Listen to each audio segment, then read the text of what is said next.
Hola, bienvenidos a Encuentro Informativo. Mayo viene como un mes movidito, primero porque seguimos a la expectativa de qué es lo que va a pasar con la ley ómnibus, si finalmente se va a dar o no el pacto de mayo y con quiénes, si es que se hace. Ya Milei dio un indicio de que, bueno, puede no ser ahora, puede ser después, pero que él considera que va a salir de un modo u otro. A favor de este gobierno se conoció la inflación del mes de abril, 8,8, y pareciera que en mayo va a ser algo similar. De hecho, salió un informe de JP Morgan, el banco más grande o importante de Estados Unidos, que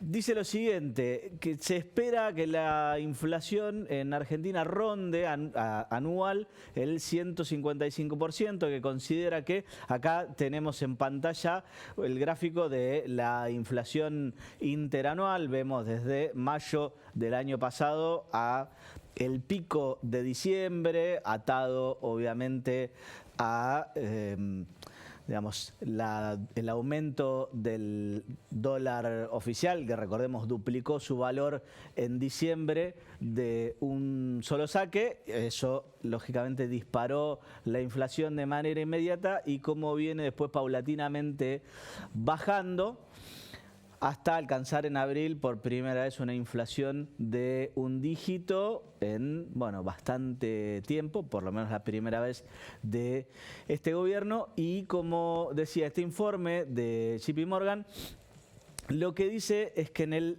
segundo semestre, no se rían, yo sé que ya escuchamos la del segundo semestre, pero que el segundo semestre tendríamos una inflación promedio, ¿sí? Promedio, eso no significa que vaya a ser todos los meses así, sino promedio de 5,5 puntos.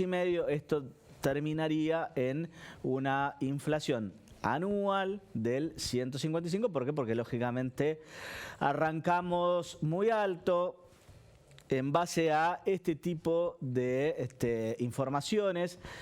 Y en base a la expectativa que el gobierno tiene, el Banco Central volvió a bajar 10 puntos las tasas de los plazos fijos, con lo cual yo entiendo la vocación de que la inflación baje y demás, pero la verdad es que hoy por hoy las tasas de los plazos fijos están quedando muy por debajo incluso de la inflación esperada. Eso hace que las inversiones se vuelquen a otras cosas. Probablemente esté pensado para fomentar el consumo, que sigue en caída, al igual que el desempleo. Podríamos decir que hoy por hoy el único indicador favorable que tiene este gobierno es justamente el de la inflación.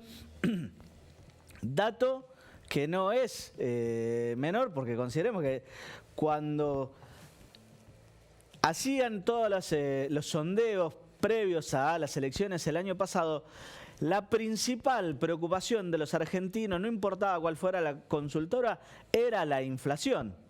Entonces con esto Milei gana, si se quiere, digamos, algo de crédito por parte de la gente, que obviamente está sufriendo. De hecho, vamos a ver ahí una nota de una periodista de la BBC donde le plantea la situación de una jubilada y demás.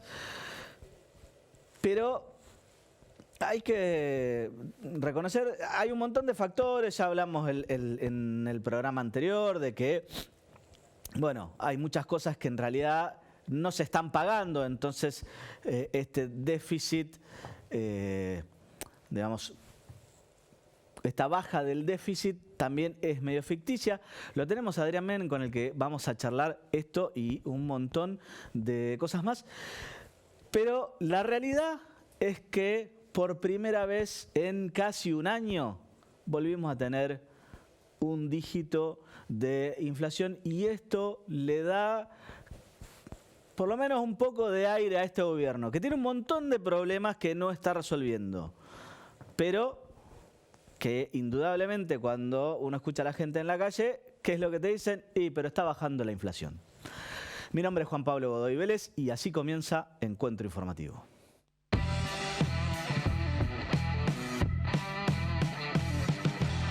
But you promised that the political class, not the people, would pay.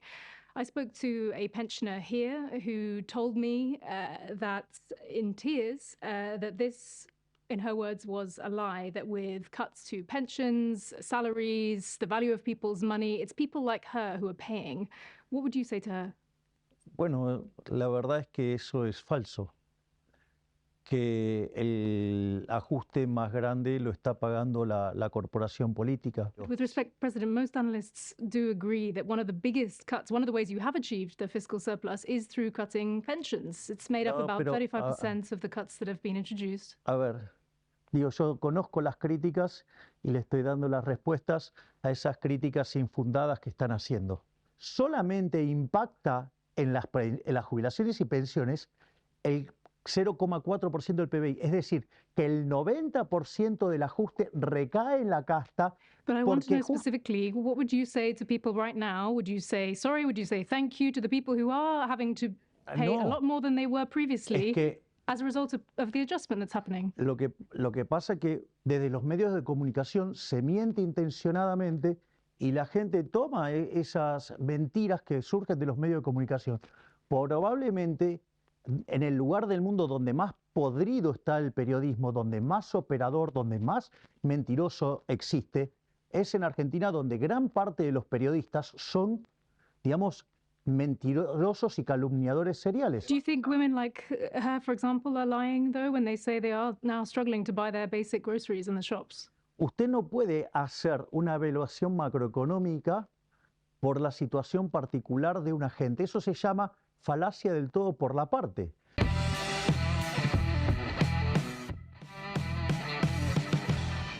Bien, esto que veíamos era una nota de una periodista de la BBC, no era C5N ni nada por el estilo, que si se quiere lo ponía contra las cuerdas al presidente Javier Milei. Estoy con dos personas que aprecio mucho, uno mi amigo y querido colega Jorge Alarcón, y tengo a alguien todavía un poquito más a la derecha que él, que es Adrián Menem, sobrino de nuestro expresidente. ¿Estuviste ayer en el homenaje? Sí, estuve. La verdad que estuve, fue muy emotivo.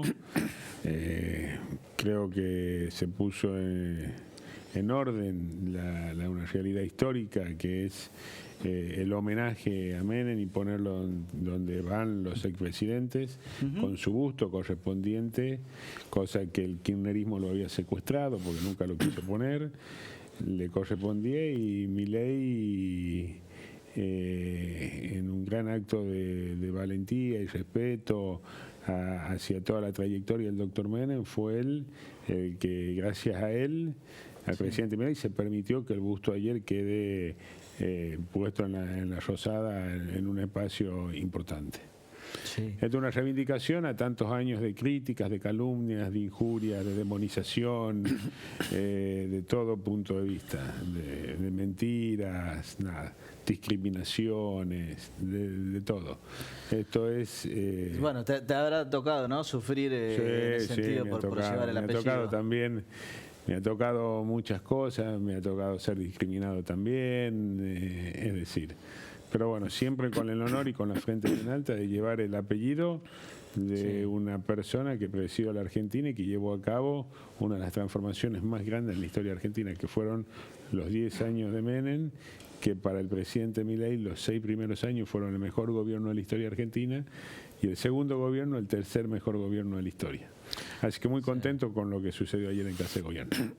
Bien, hay algo que yo les veo en común, más allá de todo lo que tiene que ver con privatizaciones y demás.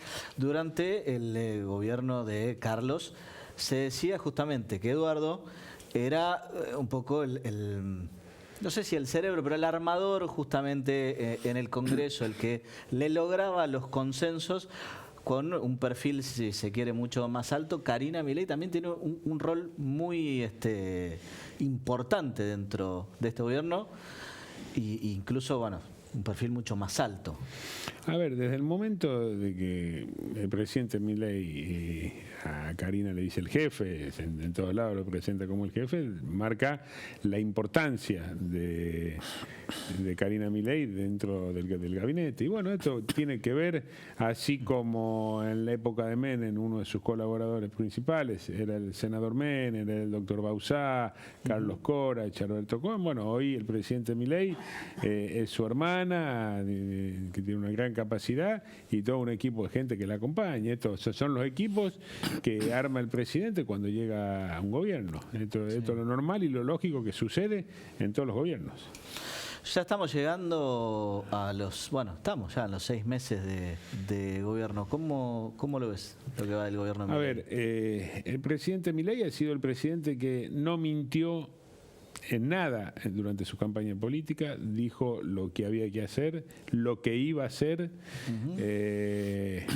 y está cumpliendo lo que dijo en campaña, que había que ajustar, que el ajuste iba a ser brutal, y está haciendo un ajuste importante, sincerar todo lo que es el marco tarifario.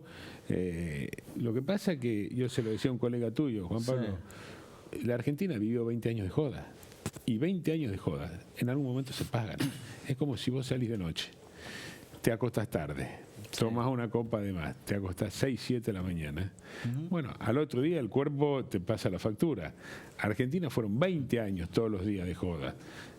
Y bueno, hoy se está pagando. Y hoy se está pagando porque si no, la situación donde íbamos iba a ser peor que Venezuela. Entonces se está poniendo la cosa en orden, es un proceso difícil, y vos mismo lo mencionaste en tu editorial. Es decir, hoy se ve la luz al final del túnel. Se ve cómo empieza a bajar la inflación, cómo se empiezan a ordenar determinados factores económicos, y eso hace que la gente... porque muchos dicen, bueno, ¿hasta cuándo la gente va a aguantar? Y mientras vea esa luz, mientras vea en el presidente la voluntad que tiene...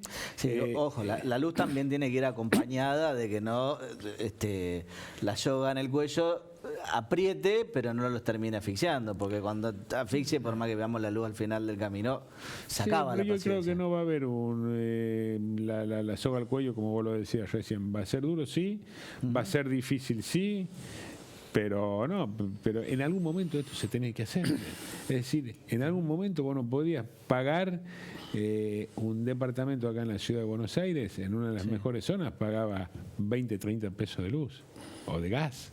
Pero eso es un montón. No, bueno, pero las cosas hay que pagar. Vos fíjate que, mira, te voy a decir, Juan Pablo, este comentario. ¿Sabes cuántos eran los subsidios al transporte en 1999 cuando Menem dejó el gobierno? No. 0. Ajá. El subsidio a la luz, 0. Subsidio al gas, O sea, pagamos 0. Se pagaba el boleto tarifa colectivo, me acuerdo, era 50 centavos, si querés 50 centavos de dólar.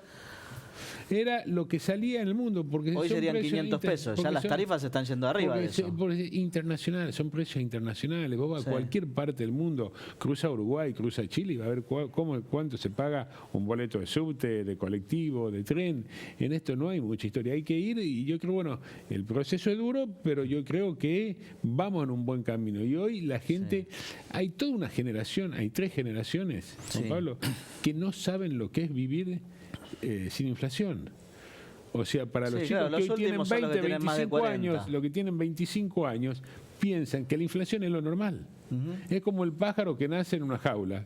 Piensa que la libertad es eso, la jaula. Y no, hay una vida sin inflación. Hay una vida donde el argentino pueda programar. Hay una vida con créditos hipotecarios. De hecho, creo que lo más importante, una de las noticias de la semana, es que más de 10 bancos empiezan a ofrecer créditos hipotecarios. Sí, ya la contamos la semana pasada, por eso no lo volví a mencionar. Pero son cosas que hace cuántos años que no pasaban. El retorno del crédito es importantísimo para la expectativa, sobre todo del sector trabajador, ¿no, Jorge? Escuchaba a Adrián atentamente. Vos sabés, Adrián, que, y lo sabés, yo considero que tu tío fue uno de los mejores presidentes que tuvo el país. Te lo dije miles de veces, no lo voy a cambiar. Y voté a Milei, pero voté por consejo de Patricia Bullrich, que para mí ella tendría que haber sido la presidenta en este momento. Ahora, Milei no tiene nada que ver con tu tío. Milei no le dice nido de ratas al Congreso, no maltrata a los políticos. Y después me sorprende que vos digas, ajustó la casta, no se ajustó, o sea, mintió. Dijo que se iba a cortar un brazo si aumentaba los impuestos. y los está aumentando. O sea, mintió, por obligación, pero mintió. Ahora, ponele... No, los impuestos no se aumentaron. Sí, bueno, ahora cuando veas, están tratando de que justamente lo paguen los trabajadores un impuesto a la ganancia, pero quiero decirte esto, mintió. Pero ponele que mintió porque decía, como decía tu tío. No, pero pará.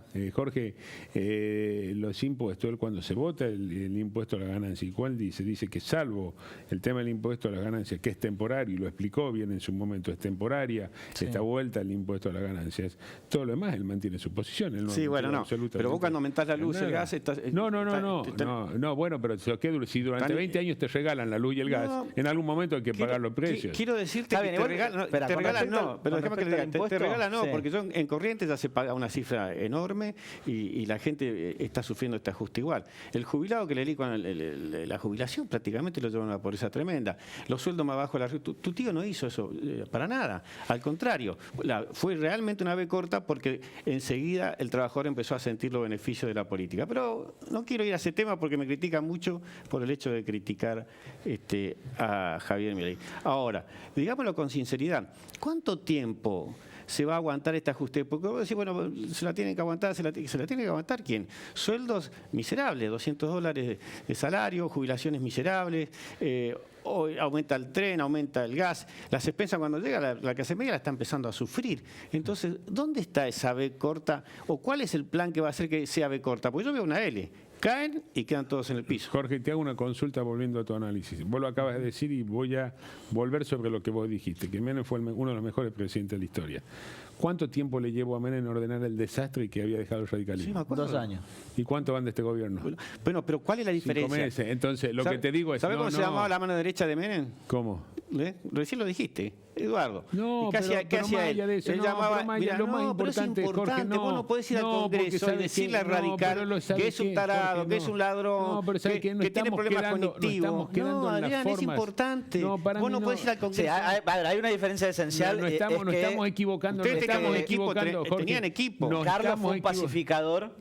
No, sí, nada que ver. No estamos equivocando. Y Milei está lejos de serlo. No, pero nos estamos quedando en los estilos y en las formas. Y a mí, más allá de los estilos y las formas, lo que me interesa, ¿hacia dónde va la Argentina? Porque si la Argentina va hacia un modelo similar al de Menem, que estoy convencido que vamos hacia ese modelo, y van 5 meses. Menem se lleva bien, Jorge, con el mundo. Pero Jorge, recién este gobierno va 5 meses. Yo lo voté. Pero Jorge, este gobierno va 5 meses y 5 meses. Menem tardó 1 año y medio hasta que llegó el plan de la convertibilidad me acuerdo y la como si fuera hoy. transición y la transformación. Acuérdate que Menem tuvo un pico inflacionario hacia fines del 90 también. Pero él tuvo, entonces, había que ordenar. A ver, acá no tenemos pero él no tuvo en el Congreso, no se apoyó en el Congreso, no sacó las leyes del Congreso. Sí, hoy le decía nido de rata, le decía todas estas cosas. Pero justamente, hablando de eso, ¿qué chances tiene la ley bases? Está en tratamiento en el Senado. No parece que vaya a tener un tratamiento expeditivo, pero ¿vos pensás que va a terminar saliendo? Yo creo que sí, yo creo que va a terminar saliendo. A ver, es el proceso normal de las leyes van, vienen, van a una cámara, vuelven, se reforman, esto hace el proceso habitual y normal de las leyes. Y creo que también hay por parte de algún sector de la oposición que quiere perpetuarse en lo que es la famosa casta de evitar que este tipo de leyes salgan. ¿Por qué? Porque se le terminan un montón de privilegios. Entonces, es extraño que debe ser el primer presidente en la democracia argentina desde 1983 que después de 5 meses el Congreso no le haya votado ninguna ley. Esto es extraño, porque siempre a los presidentes, y me ha tocado iniciar un periodo presidencial en 1999 como diputado y otro periodo presidencial en el 2003, siempre las primeras leyes que manda el Ejecutivo, independientemente cuál sea el número de legisladores, siempre se aprueba. Pero Adrián, esta es la primera vez que no se aprueba. Vos cuando decís que no se aprueba, primero que estamos en un país donde hay 3 poderes. Y justamente el Congreso es un poder donde se discute lo que el presidente quiere llevar a cabo para su gestión. Ahora, vos decís que no hay una diferencia. Para mí sí. Para mí alguien que me dice rata ya me predispone mal. Y vos decís que no, me predispone mal. Y después lo otro, si no hay ajuste, como le dijo a la periodista de la BBC de Londres, no es cierto, eso sí es cierto. La está pasando mal la gente. Si ustedes no lo dicen, es como que ustedes viven en otro mundo. Sí, la está pasando mal ahora. Yo lo que quiero que vos me digas... Pero hasta el mismo presidente ¿hasta Milei lo dice. Hasta el mismo presidente pero Milei dice pero Milei dijo la casta y los diputados y los senadores aumentaron el sueldo. Hoy un funcionario de YPF cobra 70 millones de pesos por mes. Algunos políticos jubilados cobran una jubilación 100 veces más que un jubilado común. Entonces es mentira que la casta se ajustó. No, esto también, es lo que a mí me molesta. También, Jorge, convengamos que el kirchnerismo durante muchos años, pero hay que ver con el tema de las jubilaciones, hay que hablarlo bien. O sea, hay gente que está jubilada y en su vida aportó. Pero trabajó el 50%. No, hay gente que trabaja un mes y se jubiló. No, eso, sí, hay un montón de casos. Como el abogado laborista te voy a decir, y lo tenés que ver porque lo tienen que ver ahora, hay un 50% de trabajo no registrado, trabajo en negro. Esa gente trabaja. Si no está registrada es porque el Estado no cumple en que por lo menos las pymes o lo que sea cumplan con registrarlo. ¿Y sabes por qué no lo registra las pymes? Porque son evasores, porque son héroes mandando la plata afuera. No, porque de 100 pesos que pagan 80 de cargas sociales que nunca se bajó. Por eso, y bueno, esa es la realidad. Y eso en la nueva ley laboral no está eso. En la nueva ley laboral se saca la multa. Pero Jorge, Adrián, en la nueva ley laboral... Déjalo hablar. Pero Jorge, pero está bien, me encanta esta discusión, es buena, hace bien. En un proceso, es de a poco, o sea, hay transformaciones que, bueno, se avanza en un tema tan delicado como el tema laboral, que genera tantos conflictos, que cruza una sociedad de manera vertical, es bueno ir avanzando y dando pasos de a poco. Sí. Vos en algunas cosas podés hacer la transformación y podés hacer giros de 180 grados. En otras tenés que ir más o menos de a poco. Tú te hizo toda de una. Pero te quiero decir, tú te hizo toda. pero también te hago esta pregunta, contestame con sinceridad. Lo más importante... Tu tío no hizo eso, pero contestame con sinceridad. No, lo hizo de una. Hizo eso, no. Tu tío cambió... Sí, bueno, la ley de transformación, la ley de reforma económica, de emergencia económica, perdón, de reforma del Estado, de emergencia económica, o sea, se han hecho cosas como los mismos se están haciendo ahora, los momentos son diferentes. Pero la más importante, Jorge, es hacia dónde va Argentina. Y hoy Argentina va hacia un modelo similar al de Menem. Démosles tiempo al presidente. Van 5 meses. Menem tardó 1 año y medio. Y Menem tenía un partido político atrás. Exactamente. Y el presidente Milei es un presidente que la gente decidió que gana por el 56% de los votos, decidió que va a ser el presidente que conduzca los próximos 4 años de nuestro país, y los legisladores de todos los partidos tienen que respetar la voluntad popular, que es la voluntad del 56%. Entonces, digo, a ver, y vuelvo a lo que te dije antes, es la primera vez que un presidente... en 5 meses no tiene ninguna ley. Cuando te digo, hay algo que quiero que charlemos, y justamente tiene que ver con parte de la ley base, que son las privatizaciones. ¿Sí? En los 90 privatizamos todo, ¿sí? Después lo volvimos a estatizar. Ahora parece que vamos a volver a privatizar. Y parece que es un país de locos Argentina. ¿Qué impediría a futuros gobiernos, supongamos que se hace la privatización, que en 8 años no estemos estatizando de vuelta? Bueno, ese ya es un problema de la sociedad, y es un problema que excede a todo tipo de gobierno. Lo excede a Menem, lo excede a Milei, lo excede absolutamente a todos. Yo lo que creo es que acá la sociedad, todos los ciudadanos tenemos que ser conscientes de lo que votamos en las próximas elecciones. O sea, si el gobierno de Milei le va bien, tendrá que ser reelecto por 4 años más. Si el modelo económico sigue, bueno, tendrá otro del mismo sector político que siga con las mismas ideas adelante. Esto tiene que ser, hasta que va a llegar un momento en Argentina que las cosas establecidas no se pueden cambiar. Política de Estado se llama eso. Exactamente. Vos fíjate que en Perú cambian presidente y la inflación sigue siendo baja, no hay grandes transformaciones. En Uruguay lo mismo, en Chile similar. Es decir, si decidamos que algo anda privado, que anda bien, que siga siendo privado y que el Estado controle lo que tenga que controlar, lo mínimo posible.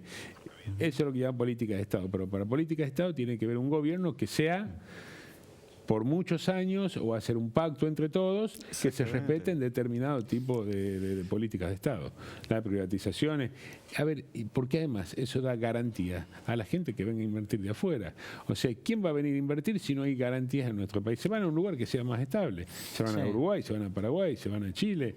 Pero creo que el presidente Milei está dejando sentadas las bases para que las inversiones vuelvan a venir a Argentina. De hecho, hay varias marcas que estuvieron en los 90 que están por volver. Sí, de hecho, hay un tema ahí que lo plantearon justamente algunos empresarios, entiendo que ayer en la previa del acto, que tiene que ver justamente con que, bueno, sobre todo con el RIGI, todas estas condiciones favorables que se dan para que vengan grandes grupos económicos, sería perjudicial para los que ya están acá, porque dice, bueno, ellos pueden importar o pueden venir y en definitiva van a tener enormes exenciones impositivas, mientras que nosotros seguimos con la misma carga tributaria y entonces en realidad están generando unas condiciones de mercado totalmente desfavorables a los locales. Eso... Bueno, lo están pensando, Juan Pablo, yo no formo parte del gobierno, yo no soy funcionario del gobierno en absoluto, yo milito las ideas de este gobierno porque me parece que es el modo por el cual Argentina va a salir adelante y confío plenamente en el presidente Milei, en todo su equipo de gobierno. Yo creo que esto tiene que ser en materia de diálogo, de plantear, que los empresarios locales planteen y siempre se va a llegar a algún tipo de acuerdo. Ahora bien, lo que no puede pasar, si lo que estoy convencido que tiene que haber, es competencia. Si no hay competencia, los que más se perjudican son la gente. Estamos todos de acuerdo, porque si no hay un mercado, no hay... Juan Pablo, que en algún momento hay que empezar a sincerar. Sí. Y esto es una opinión a título totalmente personal, es un tema textil. Hoy comprar ropa en la Argentina es algo para pocos. Hoy, por ejemplo, hoy te compras, te lo digo porque me ha pasado, es decir, un camperón de entrenamiento para un chico que juega al fútbol, acá de un club cualquiera te sale 250.000 pesos, 260.000 pesos. Digo, de una de las primeras marcas. Y afuera te saldría 100, y afuera 150. Te sale 80.000 pesos. Bien. Entonces, algunos muchachos acá, algunos empresarios en Argentina cazan en el zoológico. Eso se tiene que terminar. Especialmente los textiles. Tiene que terminar. Te hago la última. Vos me decís, bueno, hoy no soy funcionario de este gobierno. Falta todavía un año para pensar en las próximas elecciones. Ni tampoco me gustaría ocupar un cargo electivo. ¿No volverías a un cargo legislativo? No, en absoluto. No. Estoy dedicado a la actividad privada, milito. Yo creo que para militar en un espacio, en un partido político, uno no necesita ningún cargo. Yo milité toda mi vida, fui los 8 años diputado nacional y después seguí trabajando en las políticas cercanas o en lo que el presidente Menem pensaba, que hoy están encarnadas en la figura del presidente Milei, y milito y trabajo y apoyo todo lo que tenga que apoyar, pero no es mi intención ocupar ningún cargo legislativo, en absoluto. ¿No lo vas a acompañar a Martín ahí? Lo acompaño a mi hermano, lo acompaño a mi primo en todo lo que me piden, pero en todo ¿Desde afuera? Sí, desde afuera lo acompaño. Y lo mismo que al presidente, pero como un militante más, como un ciudadano más apoyando el gobierno. Bien, bueno, ¿y cómo lo ves a Martín ahí conduciendo? Me comprenden las generales de la ley, pero creo que... Sí, bueno, eso es obvio.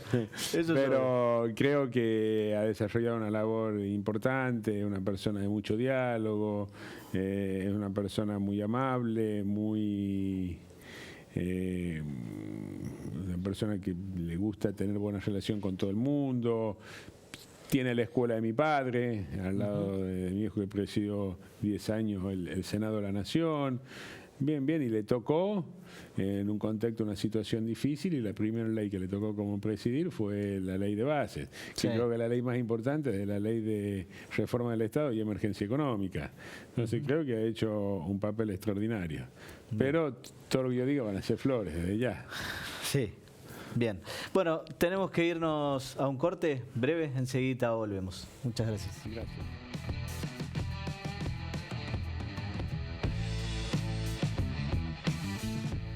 Estamos ahora con Fran Lupias, él es legislador porteño y uno de los referentes de Radicales por Argentina. Fran, ¿cómo estás? ¿Cómo estás, Juan Pablo? Bien, todo en orden. Siempre un placer tenerte acá. Gracias. El radicalismo está en una posición difícil, ¿no? Respecto de la ley ómnibus y en una relación tensa con el presidente, sobre todo lo que es Lustó, que parece que es el que eligió Milei para demonizar. Así es.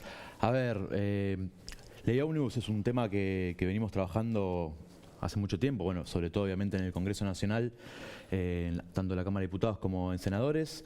Como decían anteriormente, a ver, lo que a nosotros nos preocupó más al principio es, más allá del contenido de la ley ómnibus, que veíamos un montón de cuestiones en las que por supuesto no estábamos de acuerdo, tenía que ver mucho también con la forma de cómo sucedió eso, sin ningún tipo de actividad parlamentaria previa, que siempre nosotros sabemos que se necesitan para poder tratar las leyes y corregirlas. El proceso normal y natural de una ley es, se presenta el proyecto, se trabaja en una comisión, pero muchas veces los proyectos legislativos ya vienen de un laburo previo incluso a la presentación y al trabajo en comisiones. Y esto es lo que pasa, además de que la ley ómnibus tiene un paquete enorme de temas que, bueno, también hacen que sea más difícil su tratamiento, ¿no? Porque la técnica legislativa normalmente es lo que es en materia tributaria, es un proyecto de ley, y lo que es laboral es otro proyecto de ley, no va todo junto en... Absolutamente. Por eso te decía, a ver, el radicalismo no tiene una posición de frenar al gobierno en absoluto, incluso ha acompañado un montón de las cuestiones que se fueron trabajando en estos meses para que hoy tengamos una ley mejor a la anterior, una ley más trabajada, con consenso de los distintos espacios, y el radicalismo logró, entre otros espacios, que haya pasado de diputados a la Cámara de Senadores, con lo cual esto demuestra que el radicalismo claramente tenía una vocación de que se modifiquen un montón de cuestiones que en la Argentina evidentemente no estaban funcionando, después de esto obviamente de forma particular lo digo, un gobierno espantoso que tuvimos previo al de Javier Milei, que es otro gobierno por supuesto en el cual yo tampoco en lo personal coincido demasiado, pero digo, obviamente veníamos de un recorrido que no era bueno en la Argentina y que había que modificar cosas. Ahora, el tema es cómo trabajás esa cuestión para poder solucionarlo. Bueno, evidentemente, como se trabajó el tema de la ley bases, no fue una buena forma, porque evidentemente presentar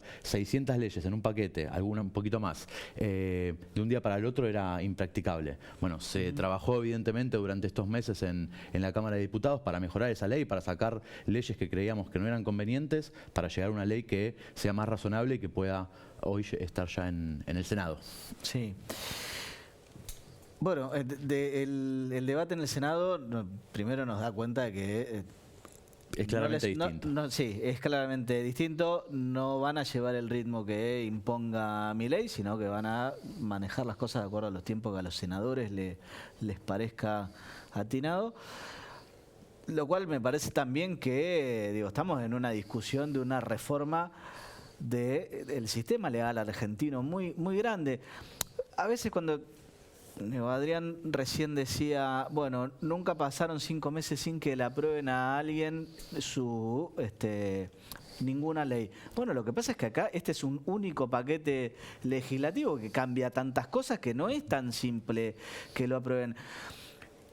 Si senadores cambia algo, tiene que volver a diputados, donde por lo visto medio que se aprueba libro cerrado. Entonces, ¿crees que ese es el camino más posible, que haya algunos cambios? Es muy probable, que el Senado funciona de una manera bastante distinta a cómo funciona la Cámara de Diputados. Yo creo que va a sufrir modificaciones la ley en el Senado y que va a volver a diputados, pero bueno, obviamente, a ver, el Senado tiene que tener los mismos tiempos de discusiones que tuvo la Cámara de Diputados, digo, y entonces apurar esa cuestión pensando en el Pacto de Mayo va a hacer que la ley no sea aprobada, porque digamos, tienen que trabajar lo suficiente para poder Pacto tener de Mayo, en cuenta las distintas cuestiones. Hoy estamos a 15, bueno, al 25 difícil que lleguemos, tienen que, o sea, sería arrancar a correr y aprobar cualquier cosa, y me parece que incluso el funcionamiento del Senado no esta composición, sino históricamente. Al Senado no lo corre nadie. No se corre. A ver, Pacto de Mayo exactamente lo mismo. Digo, fue trabajado con la misma lógica que fue trabajada la ley bases. Sin consensos, sin intentar detener la aprobación de varios espacios como para poder hacer algo un poco más contundente. Digo, es muy difícil que hoy el radicalismo, o parte del radicalismo al menos, acompañe un pacto en donde, por ejemplo, no se tocan temas que tienen que ver con la educación o la salud pública. Digo, es muy complejo que eso pase. La mayoría de las reformas o los temas a tratar en el Pacto de Mayo tienen que ver con cuestiones económicas. Bueno, es una parte de lo lo que tenemos que trabajar, pero hay un montón de otras cuestiones que obviamente tenemos que trabajar para que Argentina de verdad sea un país como el que queremos, que sea más igualitario, que con mayor equidad, con una brecha entre las clases más bajas y las clases más altas, que sea más, de manera, digamos, más chica. Sí. Y eso obviamente la ley de bases no comprende todas las cuestiones que nosotros creemos. Bien. Vamos un poquito a la ciudad, que en definitiva es lo tuyo. ¿Cómo ves la gestión de Jorge Macri en lo que va? Bueno, una nueva gestión del PRO, una continuidad con diferencias muy marcadas entre lo que fue el gobierno de Horacio Larreta y el que es hoy de Jorge Macri, miradas distintas sobre cuestiones, sobre el tema de espacio público, sobre el tema vivienda, sobre el tema seguridad, fundamentalmente. Bueno, evidentemente se marcó una diferencia de gestión. Sí. Jorge Macri con parte de su equipo que ya venía trabajando con él, con otra parte del equipo que no venía trabajando con él. Entonces, bueno, entiendo que ahí le va a tomar un tiempo más seguramente acomodarse para poder llevar adelante la gestión que él pretende.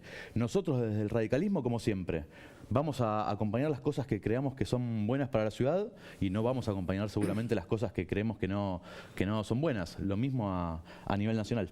Sí. Y hay una cuestión que, bueno, fue una de las propuestas o promesas de campaña de Macri, que tenía que ver con el código de urbanización. Bueno, justamente por ahí creo que la queja más notoria es la de los vecinos de Caballito, ¿no? Que se edificó muchísimo en esa zona, se permitieron muchísima edificación de mucha altura y bueno, con todos los problemas que tiene, porque donde más problemas de cortes eléctricos, falta de agua y todo eso hay es en esa zona. ¿Están tratando algo? Mira, la realidad, la comisión se constituyó Sí. hace unas semanas o hace algunos meses. Se están teniendo algunas conversaciones fuera de lo que es el ámbito de la comisión formal. Hoy la comisión no ha sesionado para tratar estos temas, tanto en diputados como en asesores. Yo formo parte de esa comisión con algunos radicales más y estamos, bueno, empezando a trabajar fuertemente para que empiece a generarse algunos cambios que nosotros creemos necesarios. Sí. El problema que tuvimos más grande en la Ciudad de Buenos Aires, por lo menos desde mi punto de vista, es que evidentemente hubo muchas excepciones al código que hicieron que en algunos barrios, como es en el caso de Caballito, también en el caso de Villa Devoto, los barrios que quizás Claro, son Devoto también, que era todo de absolutamente casas bajas y cada vez ves más edificios.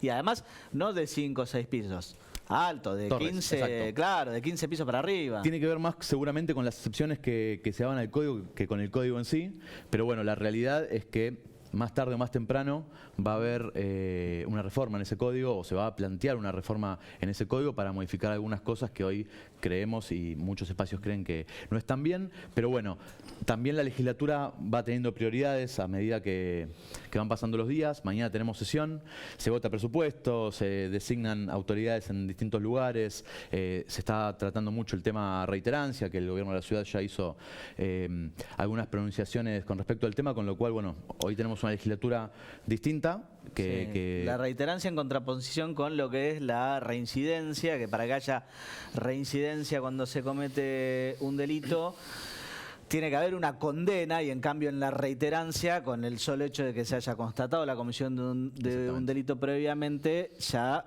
podría tener prisión preventiva, por ejemplo. podría tener la aplicación de prisión preventiva, y entonces de esa manera, si bien no se endurecen las penas, se endurece un poco la aplicación del código ya existente, y entonces evitamos esto que vemos muchas veces en los noticieros, de que este tipo ya robó 5 veces, tiene una causa acá, otra causa allá, qué sé yo, y sigue libre. Bueno, la reiterancia viene a dar alguna solución al respecto. Pero hay una Antes trampa ahí, y no quiero dejar de decírtelo.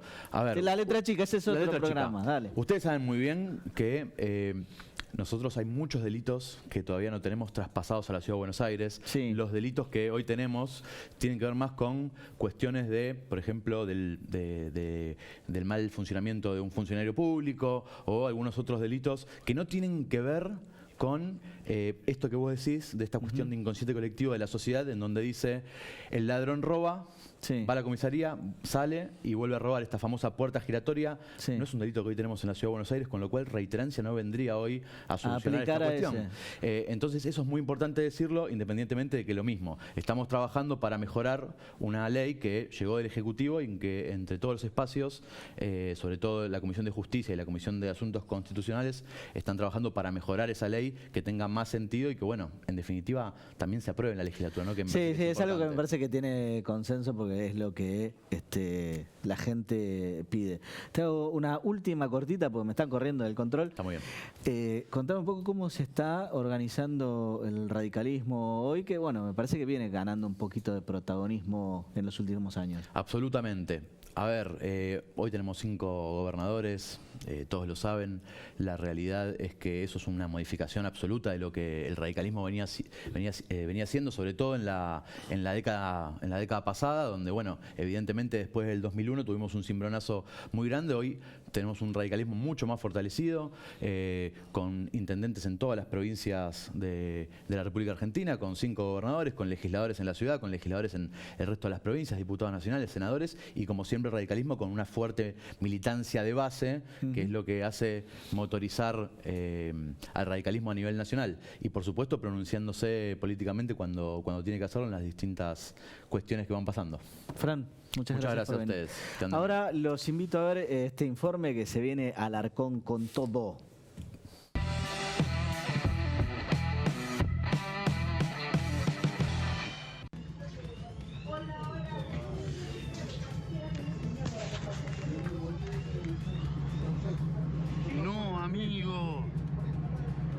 No, amigo, estamos vivos de milagro. Control, chocamos acá. Nos notificaron en Ocampo y chocamos acá. Kilómetro 5 casi. Hay un tren. Esto es lo que estoy llamando al auxiliar de Palermo que sí que considera la vía. Martínez, Tomás, ahí el auxiliar de Palermo te había dado la vía para el 53 porque ahí chocó con la liviana. Sí, sí. Ahí me dio la libranza a los 25. No sé si Tomás, que lo llamé varias veces hasta que me la dio y después me considero la vía. Vamos, después dan los datos, vamos. Trauma cerrado de tórax, fractura de miembro superior. Habla de fractura de miembro superior, hay 60 heridos, 30 fueron atendidos en el lugar, 30 fueron derivados a distintos hospitales como el Fernández, el Pirovano, el Rivadavia. Hay 30 que en la calificación del triage son código rojo. Esto quiere decir que hay peligro de vida. Un tren de la línea San Martín descarriló en una estación de Palermo. Desconocemos el número de víctimas.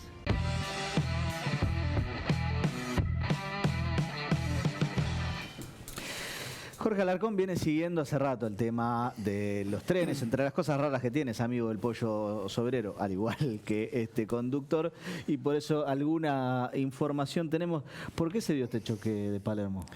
Primero quiero decirte que tengo para tus televidentes decirles, dos cosas sucedieron ahora, que se llama cortar el hilo por lo más fino. Dos cosas. Una es este tema de los ferroviarios. Hace 5 meses que no reciben fondos para todo lo que sea repuestos y demás. Arreglan una máquina para que la otra pueda funcionar, o sea, hay menos frecuencia. Para que tengan una idea de los cables de señalización del Sarmiento son de 1924, son a tela.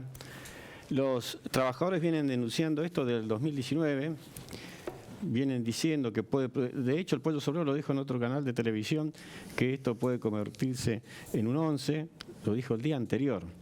¿Qué quiero decir con esto? Que no es que sucede porque sí. No es que es casualidad que esto suceda. No hay señalización, etcétera, etcétera. Pero para ser rápido, con esto que le comenté, que usted lo escucha todos los días en la televisión, que se quejan los trabajadores, ¿sabe quién sabe que esto iba a pasar o quién sabía que esto iba a pasar? Usted. Yo, porque viajamos en el tren. Y cuando usted va en el Sarmiento o en cualquier otro tren, viaja como un animal. Tiene que entrar por la ventanilla. ¿O no es así? Tiene que empujarlo para que cierre la puerta. Por ahí para el tren entre una estación y la otra. ¿Cuántas veces le pasó? Y usted se habrá preguntado, ¿esto es seguro? Muchas veces. Usted sabía que esto iba a pasar. Cuando usted va por el Sarmiento, y las barreras no funcionan y pasan los coches. ¿Sabes cuántas muertes promedio tiene un motorman cuando deja de trabajar? 23. Y usted dirá, 23, ¿sabe psicológicamente cómo está? Ellos, para no escuchar el ruido de los huesos, ¿sabe qué hacen? Apretan la bocina. Terminan mal psicológicamente. 23 muertos por cada motorman. Entonces, claro que se cortó el hilo por lo más fino. Porque, ¿quiénes están con problemas judiciales hoy? ¿A quiénes procesaron? Al motorman y al auxiliar. Porque se empezó a correr la bolilla, porque fue a tomar café y demás. Pero digo, ¿y los dirigentes que no aportaron el dinero que tenían que aportar para... ¿Este producto del recorte? Bueno, lo de los 5 meses sí, pero ya viene de años. Por eso te digo que del 2019 que en el ramal del Sarmiento lo vienen reclamando. También a mí me sorprendió una cifra. Los trenes de carga, que tanto quieren privatizar, están todos privatizados, los trenes de carga. ¿Saben en el 2023 cuántos ellos les llaman descarriles, descarrilamientos? Nosotros lo conocemos por descarrilamiento. ¿Cuánto hubo? 422. 422 descarrilamientos. Claro, no se sabe, no salen en las noticias. Dicen que el motorman pudo haber provocado la falla. Es el primero que sufre si hay un accidente. Es el primero que lo sufre. Bueno, de hecho, una de las cosas que habían explicado era que justamente como no funcionaban la señalización, lo tenían que hacer por una planillita, por horarios, y que pidió permiso, le dijeron que pase y bueno, se encontraron de frente. Estaba muy cerca de 200 años atrás, por señales de humo. Tenían que enviar un telegrama. De hecho, esto no hubiera pasado si hubiera señalamiento. Me hacen comparaciones, lo hago todo rápido, porque me hacen comparaciones con Alemania, Francia. El recorrido de los trenes de Alemania y Francia es muchísimo más corto que el territorio argentino. Y hay que agregar ahí que tienen una tecnología de punta.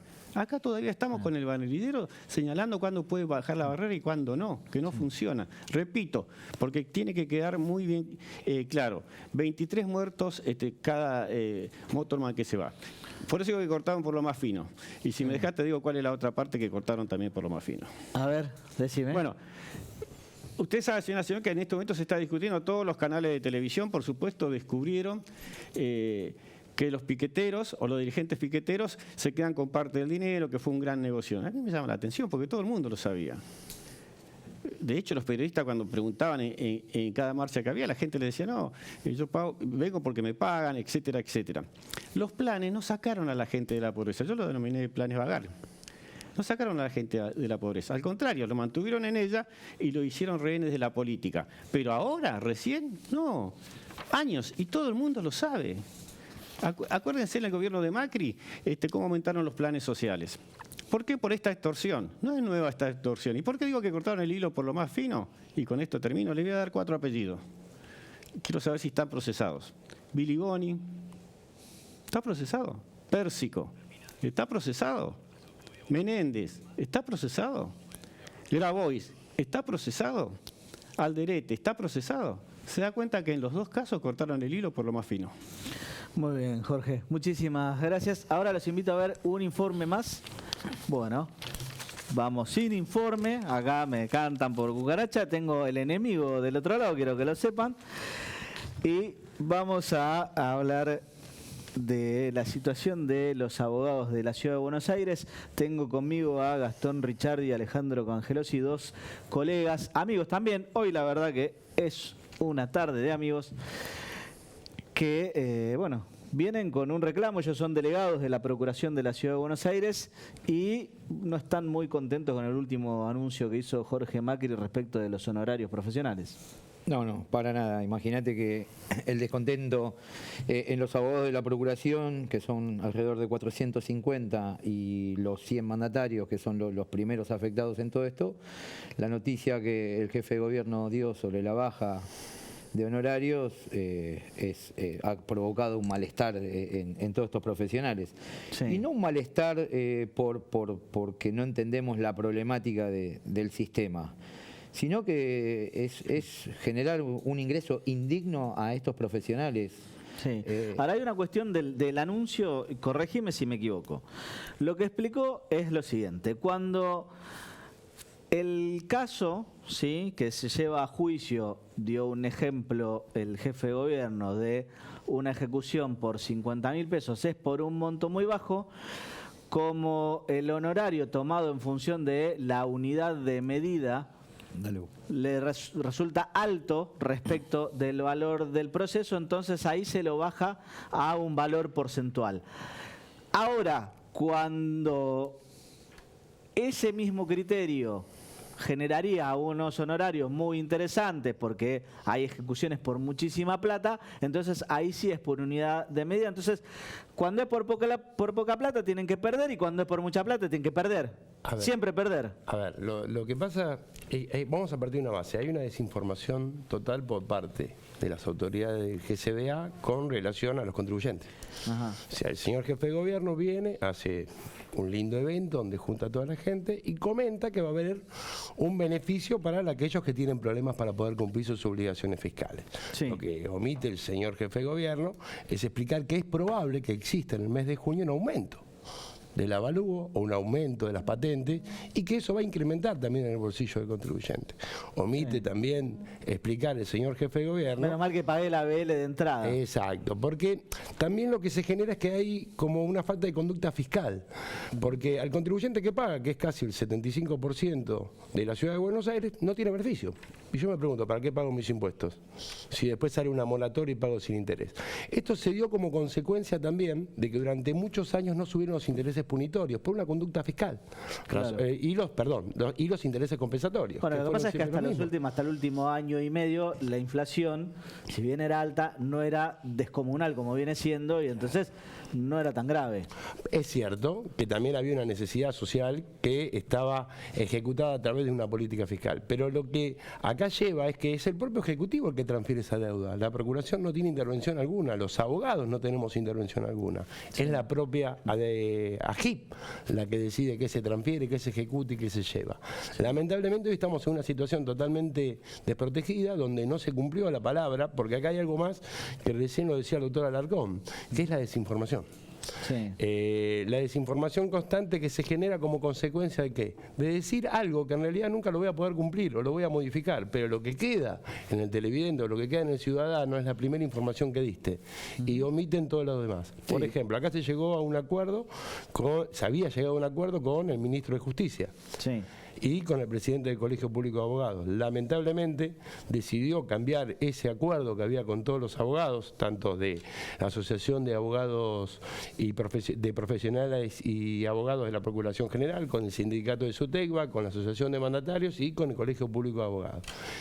Dicho y hecho, lo que han hecho es no cumplir su palabra y generar una información absolutamente falsa que no la va a poder mantener. ¿Qué medidas van a tomar desde la Procuración? Bueno, desde la Procuración ya en el día de ayer se hizo una presentación al colegio, propiamente para que intervenga la Comisión de Honorarios. Además se está elaborando un escrito para iniciar acciones judiciales y se le pidió personalmente al presidente del colegio, el doctor Ricardo Gildavedra, el cual también se encuentra sorprendido porque a razón de lo que venía diciendo Gastón, esta falta de verdad que por parte del ministro y por parte del jefe de gobierno, cuando ellos hacen ese anuncio por la mañana, ellos manifiestan que había habido un total acuerdo de todas las partes intervinientes. Es una mentira que todos hayamos manifestado esa voluntad de llegar. No hubo ni consenso, esto fue impuesto, no fue un consenso. O sea, ni los mandatarios, ni los abogados de la Procuración, ni el Colegio de Abogados estuvieron de acuerdo con esta imposición que hizo el ministro de Justicia en cuanto al tope del cobro de honorarios. Así que vamos a iniciar todas las acciones judiciales correspondientes y hay un compromiso de parte del colegio que van a adherir a la acción judicial que llevemos desde la Procuración. Bien, bueno, vamos a seguir esto de cerca. Ahora llegamos al final de este programa, pero hay una cuestión que es muy simple y para cerrar. Si la deuda es irrisoria, no tiene que ir a juicio, es simple. Y entonces no hay que discutir cuáles son los honorarios del abogado porque no estamos reclamando judicialmente una deuda ridícula. Llegamos al final de este programa. Disculpame. Cortito. Si el gobierno inicia una acción judicial por 50.000 pesos, es inaceptable que judicialicen a un vecino por ese monto irrisorio. Tal cual. Bien, nos vemos la semana que viene con mucho más encuentro informativo. Gracias a todos por venir.